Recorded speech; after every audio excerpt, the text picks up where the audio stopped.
Ano ang narcissistic supply?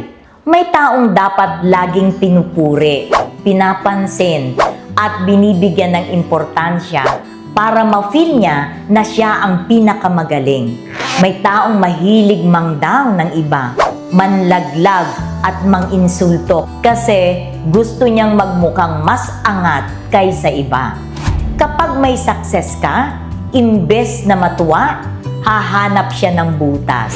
Kapag may achievement ka, imbes na congrats, sasabihin niya, sakto lang. Ang energy niya ay ginagamit para magpabango sa sarili at the expense of others. Ano ang pinakamagandang gawin sa taong ito? Huwag bigyan ng atensyon. Mag-focus ka sa sarili at hayaan mo siyang malunod sa kanyang ego.